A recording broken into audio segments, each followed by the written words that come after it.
श्री कृष्ण।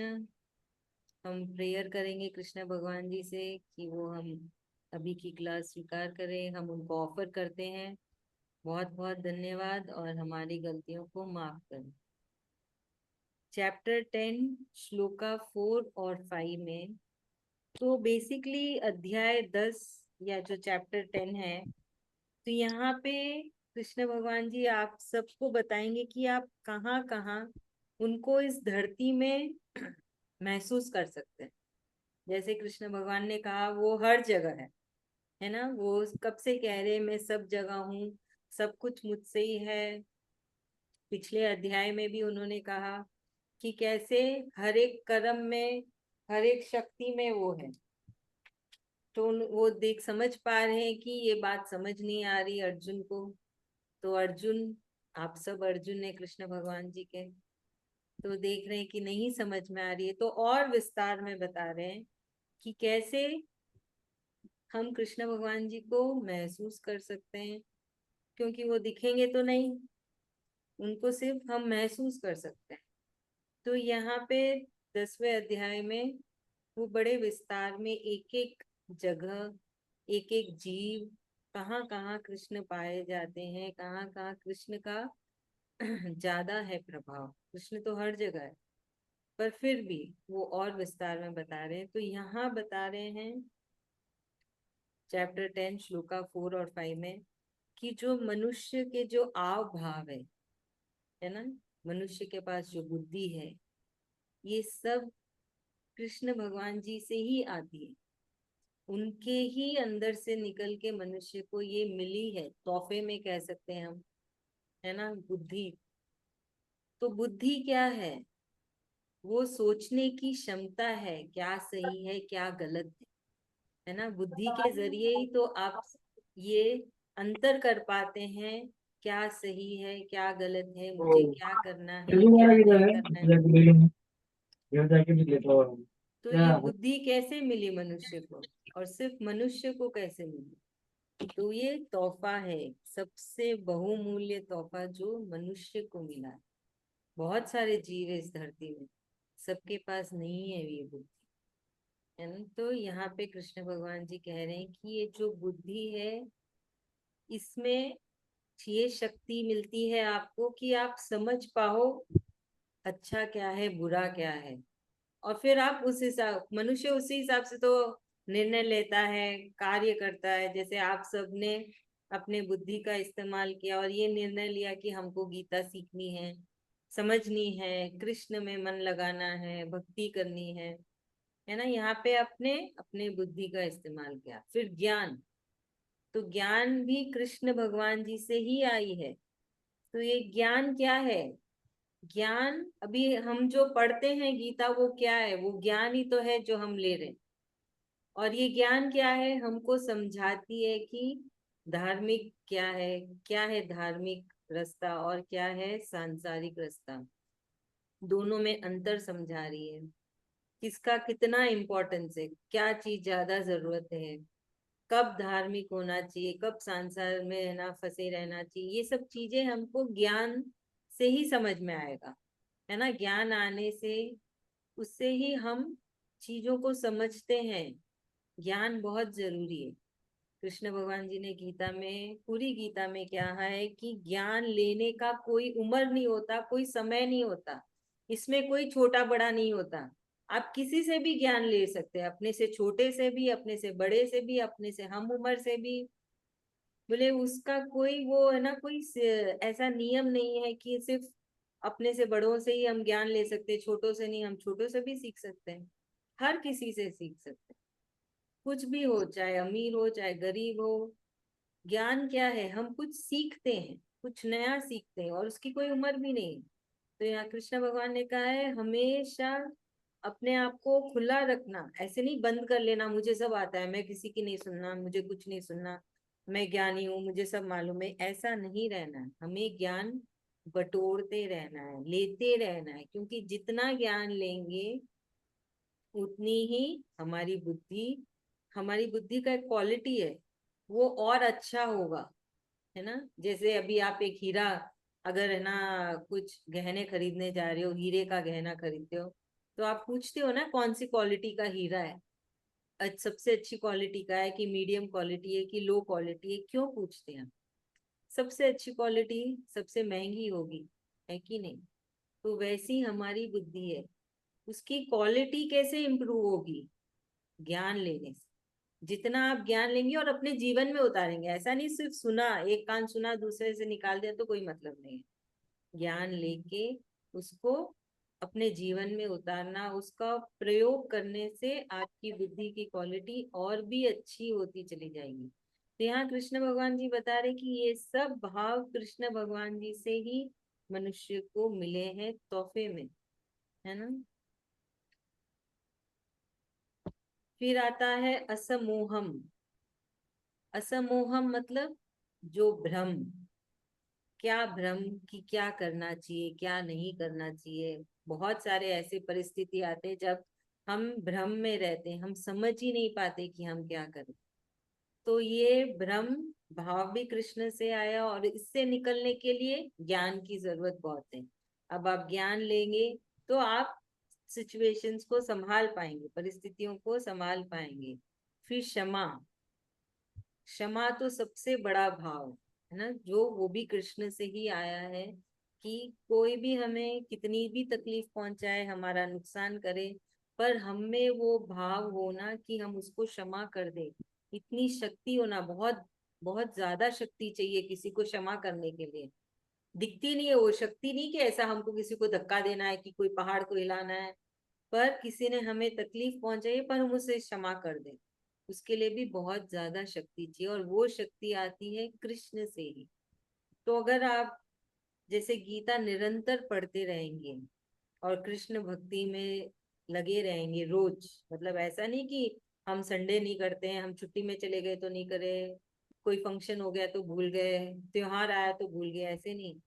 कुछ भी आएगा जाएगा जीवन में, सुख आया दुख आया, पर आप निरंतर रोज कृष्ण भगवान को याद किए, गीता की श्लोका की चैंटिंग किए, तो आप देखेंगे कि आप में वो जो भाव है क्षमा की भाव, वो बढ़ गई है। आप क्षमा कर पा रहे हैं, है ना। बहुत मुश्किल होता है ना कि कोई हमें तकलीफ पहुंचा और हम उसे क्षमा कर दें, नहीं कर पाते। पर जब अब आप गीता से जुड़े रहेंगे, मतलब ये सालों की मेहनत है, एक दिन की नहीं, मैं बता रही हूँ सालों, है ना। अगर आप सालों तक ऐसे जुड़े रहेंगे तो आप खुद महसूस करेंगे कि आप में क्षमा का भाव बढ़ गया है। तो कैसे बढ़ा? कृष्ण कृपा से, क्योंकि आपने कृष्ण को निरंतर रोज कई सालों तक याद किया, तो उन्होंने आपको ये तोहफे में दिया। फिर आया सत्यम। सत्य बोलना बहुत मुश्किल है ना। हम सत्य बोलना तो बहुत ही बहुत मुश्किल है, क्या चीज कैसे वैसे करके, और वो सत्य जो भला हो किसी का, ऐसे नहीं कि कड़वा, मतलब किसी को आ, तकलीफ पहुंचाने के लिए सत्य नहीं कहना है। ऐसा सत्य जो दूसरों का भला करे। खुद का भला तो मनुष्य सोचता ही है, सबसे पहले हम खुद को ही तो आगे रखते हैं, मेरा जहाँ भला होगा वही ठीक है। पर दूसरों के भले के लिए जो सत्य कहा जाता है, वो भी भाव आता है कृष्ण से ही। फिर है दाम। दाम वो भाव है जो आपको वो शक्ति देता है कि आप जो सांसारिक वस्तुएं हैं उससे दूर रहें। जो हमारी इंद्रियां हैं जो हमें नचाती है, वो इंद्रियों को आप काबू में कर पाए और वो इंद्रियों को सांसारिक चीजों से दूर रखें। तो वो है दाम, जो हमको कृष्ण से ही मिलती है। फिर है शाम।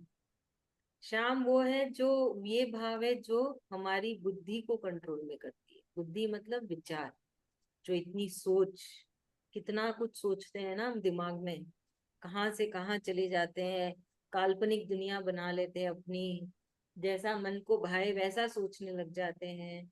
तो उसको कंट्रोल करने के लिए हमें शाम की जरूरत है, और वो कृष्ण भगवान जी की कृपा से ही मिलती है। फिर है सुखम। सुखम वो तो सुख, वो जो भाव जिससे हम सुख होते हैं, बड़े आनंदित होते हैं, वो भाव भी कृष्ण से आता है। फिर है दुखम, जिससे हम दुखी होते हैं, जो दुख वाला भाव है। फिर है भाव, वो भाव कि हमें ये एहसास होता है कि हम हैं इस धरती में, है ना। हम सबको ये एहसास है, हर मनुष्य को एहसास होता है कि हाँ मैं हूँ इस धरती में, मतलब हम, ये शरीर है, अभी तक ये शरीर खत्म नहीं हुआ है। तो वो भाव भी कृष्ण के जरिए आता है। फिर आता है अभाव, जो कि है अंत समय। तो वो भी एक भाव है, जो एक अंत समय का जो भाव होता है वो है अभाव। फिर भय, भय सबके अंदर है ना। वो भय जो आम मनुष्य के अंदर है, पर अगर कोई योगी, योगी कौन है, जो कृष्ण के बताए राह में चल रहे हैं, जो कृष्ण की भक्ति में लीन हो गए, उनके बताए नियम कानून में चल रहे हैं, तो वो योगी कहलाते हैं। उनके अंदर ये भय खत्म हो जाता है। पर प्राय करके भय सब में रहता है, कल क्या होगा, परसों क्या होगा, मेरे बच्चों के साथ क्या होगा, मेरा क्या होगा, है ना, वो एक भय। तो ये भाव भी कृष्ण से ही आया है। अहिंसा, अहिंसा क्या, जहाँ पे कोई झगड़ रहा है तो आप जाके उनको शांत करा के उनकी सुलह करा दो, तो उसमें भी बहुत शक्ति चाहिए, है ना, हिम्मत चाहिए ना, कि दो झगड़ रहे हैं हम उसमें क्यों पड़े। पर कोई कोई होते हैं जो जाते हैं, सुलह कराते, सब शांत करा के आ जाते, वो शक्ति कहाँ से आई उनमें, वो भाव कैसे आया, वो विचार कैसे आया, कृष्ण भगवान जी के जरिए ही आया। तो ये है अहिंसा।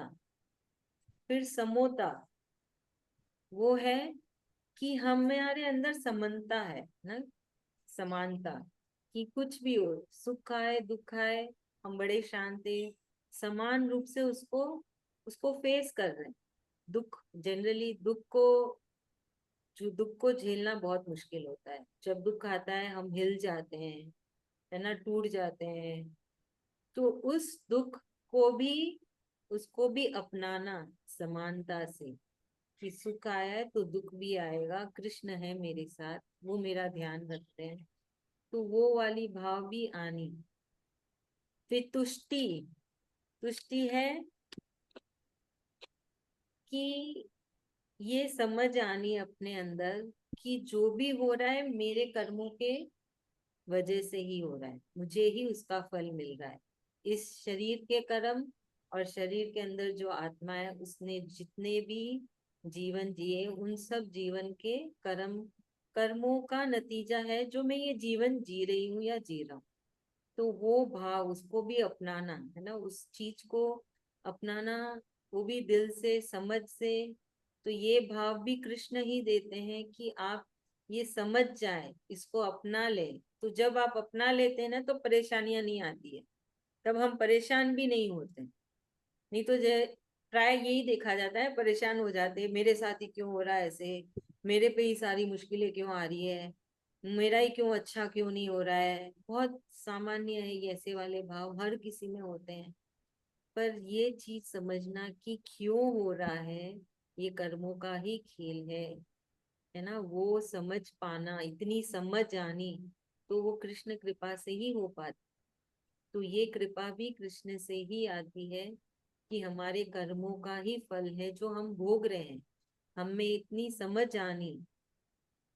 तो ये समझ के लिए भी आपको कृष्ण कृष्ण करना चाहिए, गीता के श्लोका की चैंटिंग करनी चाहिए, ताकि उनकी कृपा हो और आप ये चीज को समझ ले, अपना ले। सब जानते हैं पर फिर अपना नहीं पाते, फिर भी वो आ जाता है, मेरे साथ ही क्यों हो रहा है ना। सबको मालूम है कर्मों का फल है, फिर भी सोचते हैं क्यों मेरे साथ ही हुआ, मैंने तो सुबह उठ के भगवान का नाम ले लिया था, सुबह सुबह ही सब कुछ ऑफर कर दिया, अब ये क्यों हो गया। आपने तो सुबह सुबह एक ही बार ऑफर किया ना, बाकी का 24 घंटे का क्या हुआ। एक बार याद करोगे भगवान को और सोचोगे 24 घंटे आपका ध्यान रखे, ये ना इंसाफी नहीं है कि नहीं।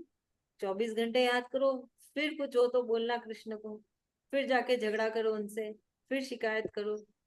सिर्फ सुबह एक बार याद किया, एक बार उन्होंने आपका ध्यान रख दिया, बस बराबर हो गया। फिर भी वो ध्यान रख रहे हैं। पर अगर आप चाहते हैं स्पेशल ध्यान रखना, तो स्पेशल उनको स्पेशल याद करो, तो स्पेशल ध्यान रखेंगे कृष्ण भगवान, रखते तो हैं। जैसी आपकी भक्ति वैसी उनका भी आपके तरफ प्रेम है। फिर आता है तप, तो ये तप है कि आपका त्याग, क्या चीज का त्याग? आपको ये खाना पीना नहीं छोड़ना है ना। कोई बोलते हैं हमने लहसुन छोड़ दिया, प्याज छोड़ दिया, चॉकलेट खाना छोड़ दिया, मुझे मीठा बहुत पसंद है, मैंने मीठा का त्याग कर दिया। कृष्ण भगवान जी को इन सबसे कुछ लेना देना नहीं है। उनको आपका त्याग चाहिए अहंकार से। आपका त्याग चाहिए कि आप ज्यादा ना सोचें, कुछ ना सोचें, सिर्फ कृष्ण के बारे में सोचें, उसका त्याग चाहिए। उनको त्याग चाहिए कि आप अपनी इंद्रियों को काबू में कर पाए। आपने अपनी लाइफ बैलेंस कर रखी है, कर्म भी कर रहे हैं खुशी खुशी, भगवान को भी याद कर रहे हैं खुशी खुशी, अपना शरीर का भी ध्यान रख रहे हैं, सब चीज का ध्यान रख रहे हैं, तो वो त्याग चाहिए। तो वो त्याग कैसे आएगा? वो त्याग भी तो समझने आना चाहिए, तप। उस तप को समझने की भी क्षमता हमें कृष्ण भगवान जी से ही मिलती है।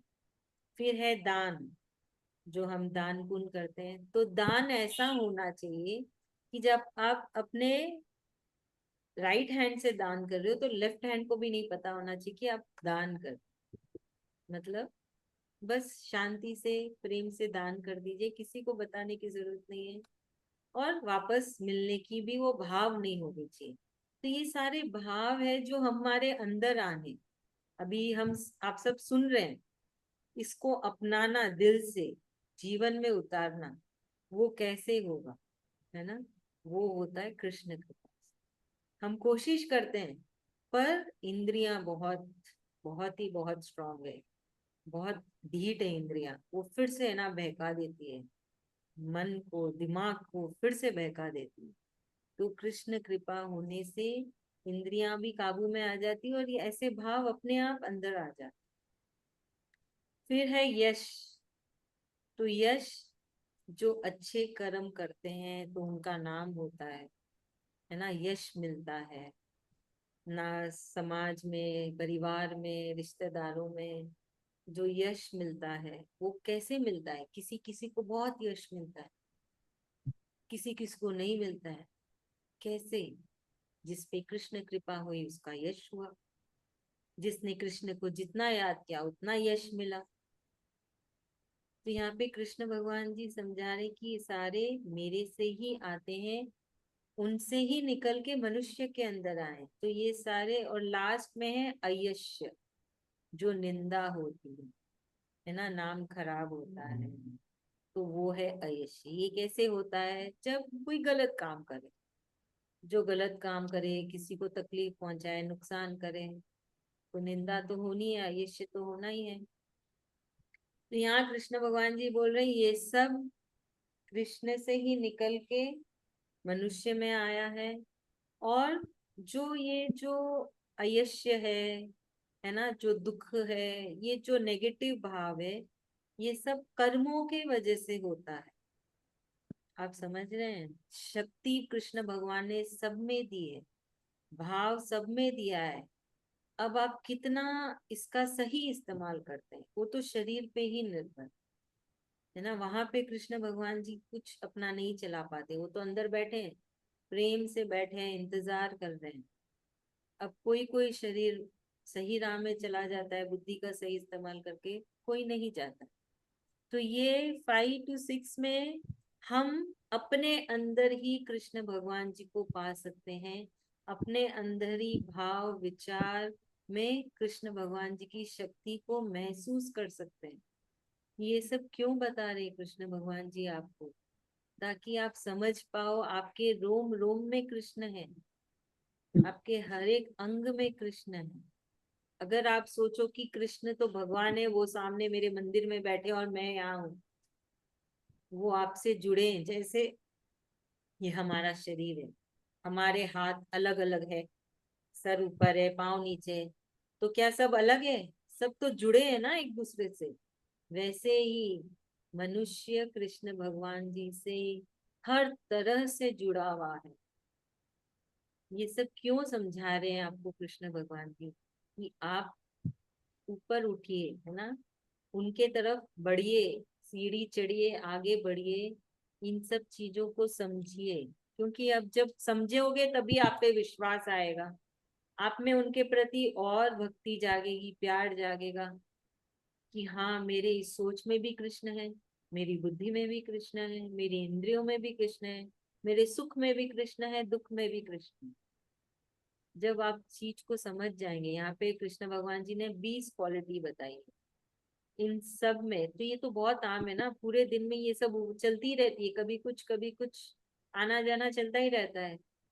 तो ये सारे भाव, सारे ये सब शक्तियां कृष्ण भगवान जी से ही मनुष्य के अंदर आई है।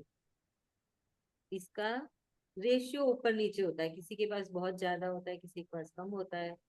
तो वो डिपेंड करता है कि आपकी भक्ति कैसे है कृष्ण भगवान जी से।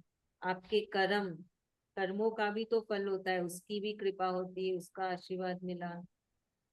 तो इसके हमको क्या करना है, और कृष्ण भगवान जी को याद करना है, गीता गीता की श्लोका की रोज चैंटिंग करनी है, ताकि हम पे और कृष्ण कृपा बने।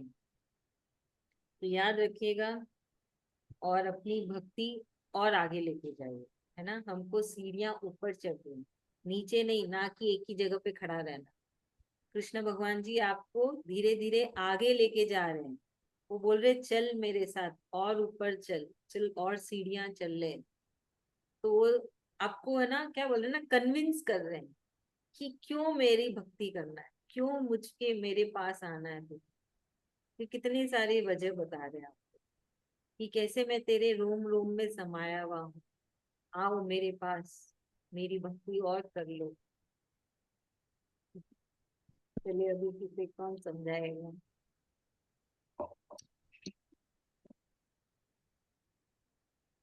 जल्दी से।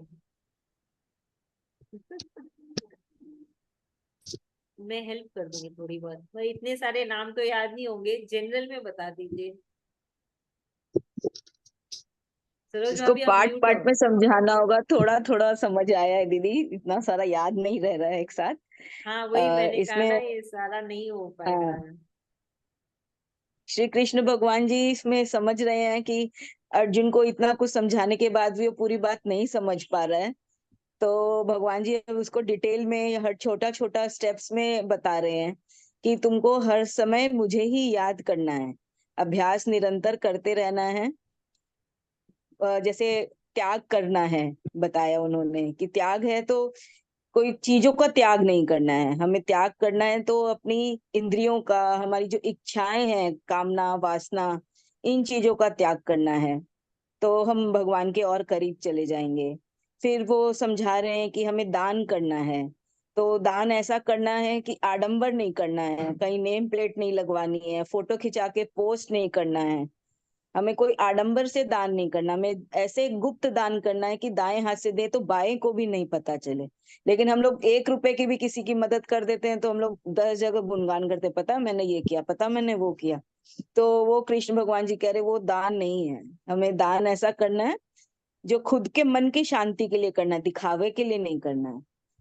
फिर उन्होंने अहंकार के बारे में बताया कि हमें कृष्ण भगवान के पास जाने के लिए त्याग करना है, तो त्याग क्या चीज का करना है, त्याग हमें हमारी अहंकारों का करना है कि और ऐसा भाव रखना है मन में, ऐसे विचार मन में रखने हैं कि हर जगह में प्रेम दिखे। कहीं भी कोई झगड़ा हो रहा है तो झगड़े को हम शांत कराने के लिए आगे बढ़े, हमारे मन में ऐसे विचार कब आएंगे, जब हम कृष्ण की भक्ति में रहेंगे। नहीं तो ऐसे आज की दुनिया को देखे, बाबा हमको क्या पड़ा है, उन लोग का झगड़ा हो रहा है, वो लोग अपना सलटेंगे। आज के माहौल में ऐसा ही है, पहले ऐसा नहीं होता था, आज के लेकिन में कोई एक दूसरे के पचड़े में पड़ना नहीं चाहता है। तो श्री कृष्ण कह रहे नहीं, तुम्हें झगड़ा शांत कराना है, ये विचार भी तुम्हारे मन में जब आएंगे जब तुम मेरी भक्ति में लगोगे। फिर श्री कृष्ण भगवान जी हमें ये बता रहे फॉरगिवनेस का, कि उसमें बहुत ज्यादा शक्ति लगती है करने के लिए। हम लोग मन से, मुंह से तो बोल देंगे ठीक है सॉरी, लेकिन हम उसको फील नहीं करते हैं। हम ना किसी को माफ भी सच्चे दिल से नहीं कर पाते, अगर कोई हमें सॉरी भी कहता है तो हम उसे उस समय तो कह देते अच्छा ठीक है इट्स ओके, लेकिन हम सच्चे दिल से माफ नहीं कर पाते क्योंकि वो बातें अंदर तक चुभ जाती है हमें। तो माफ करने का भाव, माफ करने के लिए जो शक्ति लगेगी, जो ताकत, फिजिकली ताकत नहीं लगेगी उसमें, हमारी मेंटली जो ताकत लगेगी वो भी श्री कृष्ण भगवान की भक्ति से ही हमारे अंदर उत्पन्न होगी। तो बस हर समय निरंतर भगवान का जप करना है और भगवान की भक्ति में लगे रहना है, अच्छे विचार, ईर्ष्या छोड़नी है, सब कुछ हमारे अंदर उत्पन्न भी तभी होगा जब हम कृष्ण में रहेंगे।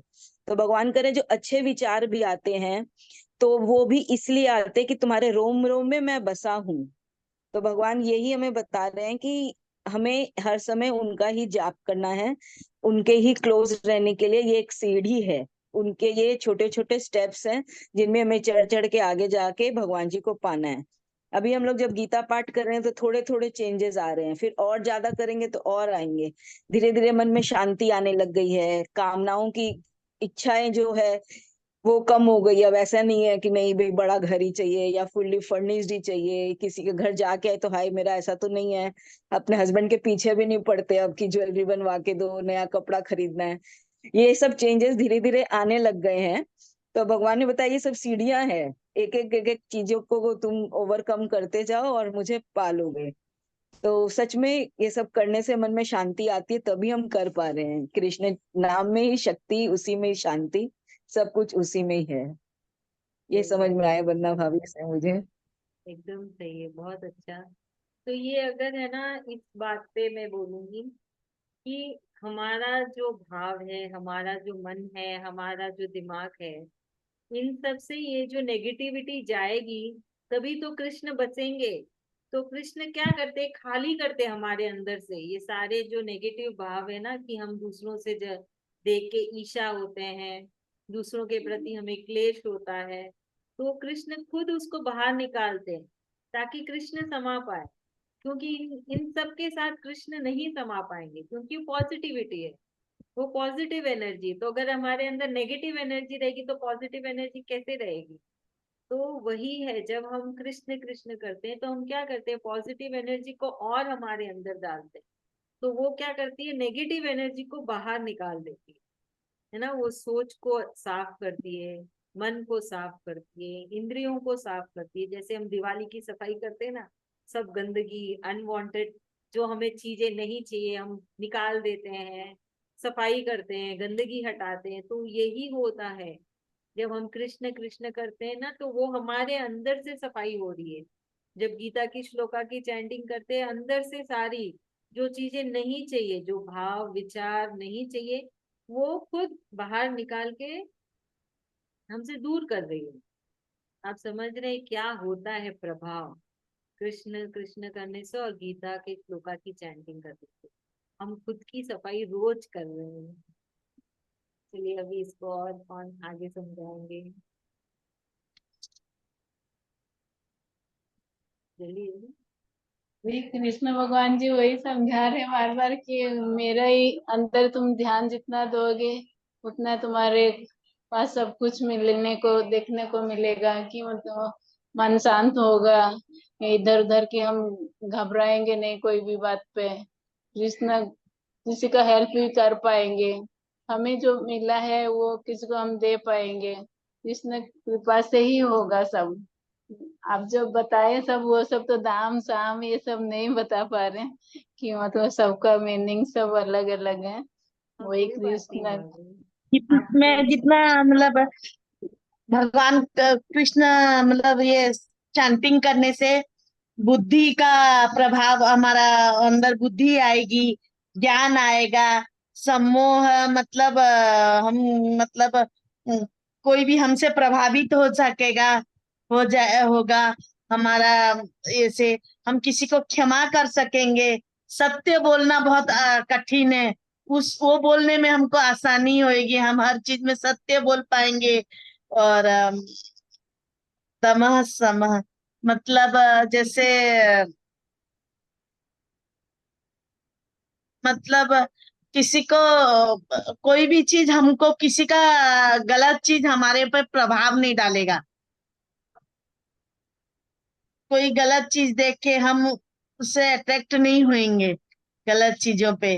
और सुख दुख हर चीजों को हम लोग हर ये में कभी भी विचलित नहीं होंगे, सुख दुख में समान भाव रहेगा। भयं मन में क्या तृप्ति रहेगी मन अहिंसा, में, शांति रहेगा, अहिंसा आएगी मतलब जैसे कोई आपस में लड़ रहे हैं कर रहे हैं तो उनको जाके सुलझाना, वो रहेगा। मन में शांति मतलब रहेगा, समान भाव रहेगा, दान करने की क्षमता रहेगी। ये मतलब हमारा कोई भी काम, हमारा समाज में यश बढ़ेगा, मतलब नाम होगा कोई भी चीज में। और मतलब नाम होगा या ये होगा तो हमको कोई चीज का प्रभाव नहीं पड़ेगा। मतलब जैसे हमारा कोई भी चीज पॉजिटिव एनर्जी देगा, कोई भी चीज में हमारा मतलब जैसे कोई भी चीज करते हैं, कोई भी सब कोई कुछ कुछ करते हैं, करने से वो चीज पॉजिटिव होती है। कोई का नाम होता है, कोई का नाम नहीं भी होता है। तो वही चीज है, भगवान इसमें वही सब बोल रहे हैं कि यदि तुम लोग चैंटिंग करोगे, मेरे प्रति, मेरे पे प्रेम करोगे, मेरे पे विश्वास करोगे, मेरे से, तो ये सब चीज का प्रभाव हमारे पे आएगा। तो वही सब एक एक चीज, 20 लक्षण, 20 चीजों का इसमें भगवान ने मतलब समझाए हैं। थैंक यू भाभी, थैंक यू सरोज भाभी। तो याद रखिएगा और इसको अपने जीवन में उतारिएगा कि हमें हमेशा कृष्ण कृष्ण करना। तो ये सुशीला आंटी, आप चैंटिंग करेंगे? अनम्यूट करिएगा।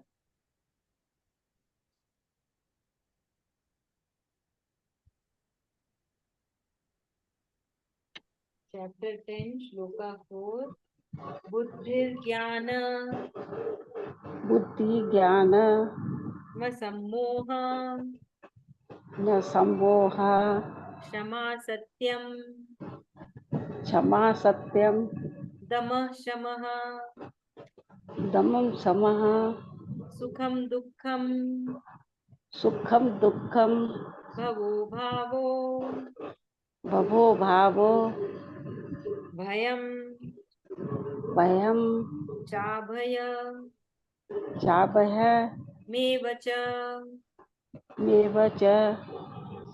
चैप्टर ये 10 श्लोका 5। अहिंसा अहिंसा समता समता तुष्टिस् तुष्टि तपोदानम तपोदानम यशो यशः यशो यश भवन्ति भवन्ति भावभूतानां भावाभूतानां मत्त एव मत एव पृथक्विदः पृथक् विज्ञः विधाः। विधाय। Thank you aunty. रिपीट कर लो। रिपीट तो अभी आंटी टाइम कटने वाला है। अगर आपको सीखना है तो कल से हमें ना आधी घंटा जल्दी क्लास कर लेते हैं। मेरा ज्वाइन नहीं हो पाती हूँ, पता नहीं क्यों। कल भी मैं ऐसे ही करती रही, आज भी करती रही, फिर मुझे आपका दिखाई दिया दोबारा से अच्छा। आपने, तब फिर मैंने ज्वाइन करा। तो मैं शायद आपको किसी की हेल्प चाहिएगी। हाँ, ठीक मैं है। जानती नहीं हूँ अभी ऐसा। हाँ सही, मैं कर, समझ सकती हूँ। वो, आज जैसे कि ना वैसे ही कल भी आ जाए। कल भी अच्छा, जिसमें आज किया है उसी में ही आ जाएगा हाँ हाँ आंटी, टच वही करने वही। पर। हाँ हाँ। ठीक है। तो आंटी आप मैं जल्दी आओगे तो मैं 2:30 बजे आके आपको चैंटिंग सिखा सकती अच्छा हूँ। ठीक आपको है। करना वैसे अगर। मैं ना अभी गीता के वो उसमें मैंने अभी वो लिया है, तो 7 बजे से गीता का वो होगा।